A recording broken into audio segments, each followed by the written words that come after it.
Dasturimizni sportga oid xabar bilan davom ettiramiz. Urganch shahrida tramplin sport turi bo'yicha viloyat ochiq birinchiligi bo'lib o'tdi. Musobaqada 100 nafarga yaqin o'smir yoshidagi o'g'il bolalar va qizlar o'z imkoniyatini hakamlar ko'rigidan o'tkazishdi. Tafsilotlar muxbirimiz Davron Sharipov sharhida. Xorazm viloyatida boshqa gimnastika sport yo'nalishlari qatori trampolin turi ham rivojlanmoqda. Faqat viloyat gimnastika sport turlariga ixtisoslashtirilgan sport maktabida bu qiziqarli yo'nalish bo'yicha 100 nafardan ortiq bolalar va o'smirlar shug'ullanib kelishyapti. Ushbu sport maktabi majmuasi bosqichma-bosqich yangi sport anjomlari bilan ta'minlanmoqda. Bu ham o'z navbatida gimnastika sport turining yanada rivojlanishiga xizmat qilyapti.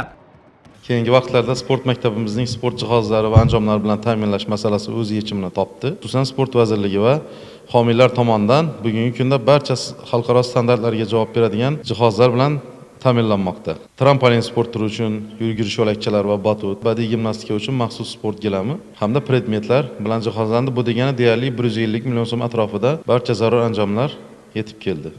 Eslatib o'tamiz, trampolin sport turi ikkita yo'nalishga bo'linadi. Bu akrobatik yo'lakchasida bajariladigan mashqlar va batutda sakrash mashqlari. Shuni ta'kidlab o'tish joizki, aynan bu sport turidan viloyat sportchilari muntazam respublika sinovlaridan medallar shodasi bilan qaytishadi. Ularning aksariyati gimnastika sport turlariga ixtisoslashtirilgan sport maktabi vakillari.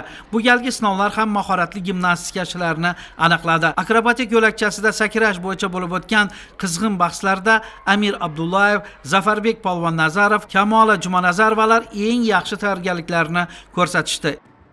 Men trampolin bo'yicha 5 yildan beri shug'ullanaman. Trenerim Aynura Salomatovna bizga sportchilarni yaxshi o'rgatadi. Mening natijalarim yaxshi. Men viloyat chempioniman. Bugungi viloyat chempionatida men birinchi o'rinni oldim. Endi respublika musobaqasida ham qatnashaman.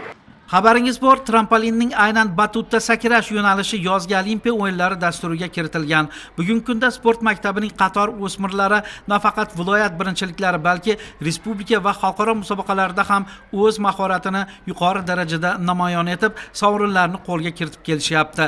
Ular qatorida o'tkazilgan musobaqa g'oliblari Mirjahon Shuhratov, Ramil Xayrov va Guljahon Quvondiqovalar nomlari ham e'tirof etiladi.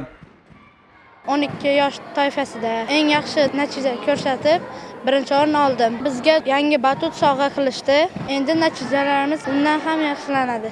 Musobaqaning eng yaxshi trenerlari qatorida Iqbolbek O'razmetov va Aynura Sagidullayevalar nomlari ta'kidlandi. Trampolin sport turining akrobatik yo'lakchada sakrash va batutda sakrash bo'yicha o'tkazilgan viloyat ochiq birinchiligi g'olib va sovrindorlari Xorazm viloyati sport boshqarmasi, gimnastika sport turlariga ixtisoslashtirilgan sport maktabi va homiy tashkilotlarining faxriyorlik, medal va sovg'alari bilan taqdirlandilar. Musobaqaning eng mahoratlilaridan tuzilgan jamoa esa Navruz ayyomi shodiyonalari arafasida Namangan shahrida bo'lib o'tadigan respublika chempionatida viloyat sharafini himoya qilishadi.